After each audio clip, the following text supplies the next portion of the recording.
May the spoken word be faithful to the written word and lead us to the living word. Amen. Please be seated.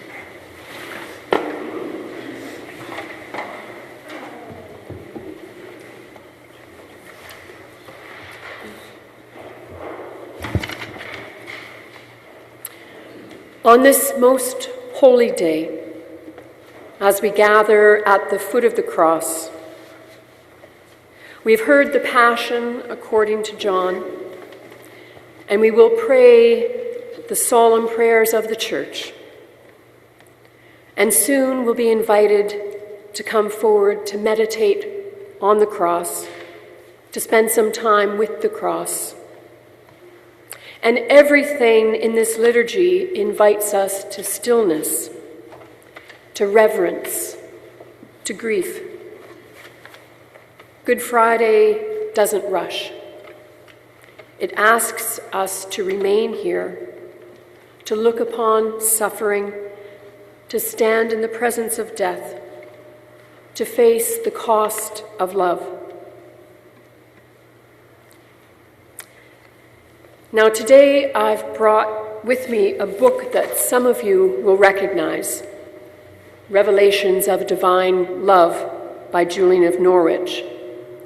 And many of you have been in our book study reading it together over the past several months, praying with it, wrestling with it, letting it speak into your own lives. Now Julian, as you know, when she was 31 years old in the year 1378, was on her deathbed. And she entered a mystical state where she had a series of 16 visions or revelations, or what she called showings. Visions of Christ that began with the suffering of Jesus on the cross. She saw the blood. She saw the pain. She did not look away. And in this, she stands with us today.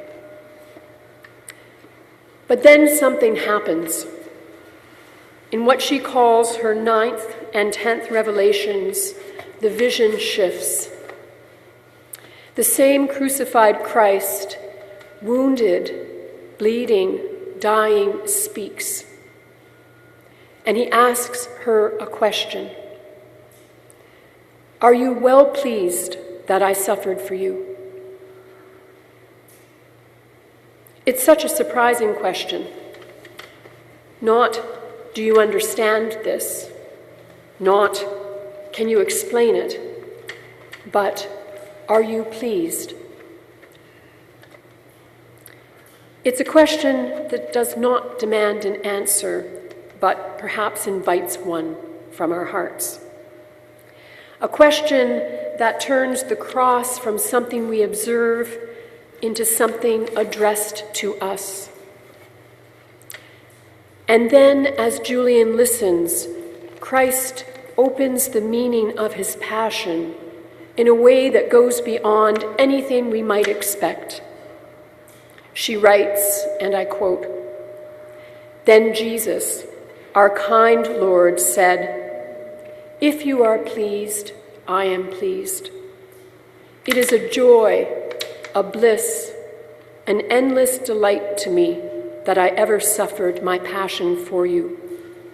And if I could suffer more, I would suffer more.'" Unquote.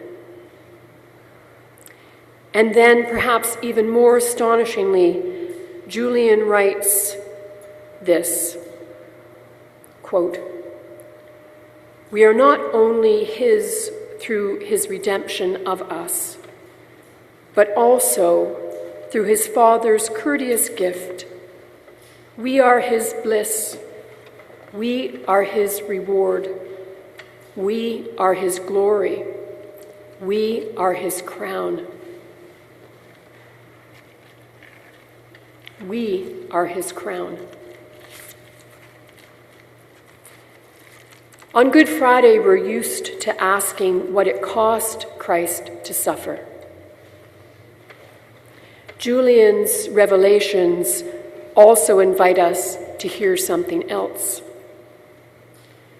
What it meant to Jesus to love.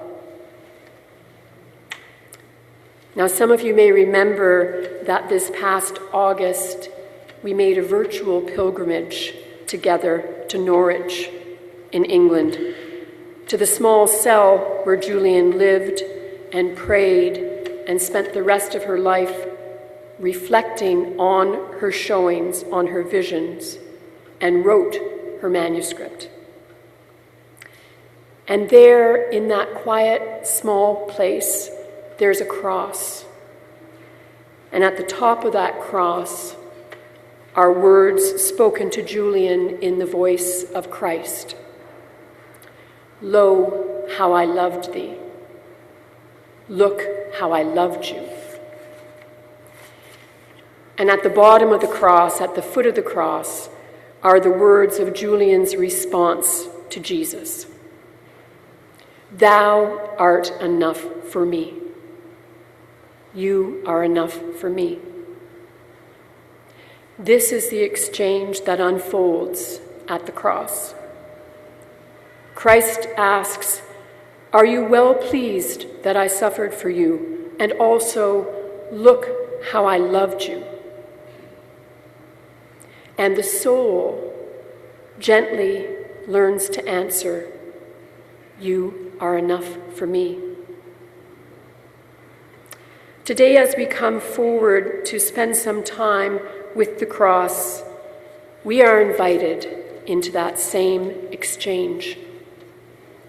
Not to solve it, not to explain it, but to receive it. To hear Christ's proclamation, look how I loved you. A love that didn't turn away. A love that didn't count the cost. A love that, as Julian heard, would go even further if it could. A love that dares to say that we are his joy, his reward, his crown. And perhaps in the solemnity and in the stillness and in the wonder of this holy day, we may find within ourselves a response beginning to take shape. Not forced, not hurried, but real. You are enough for me.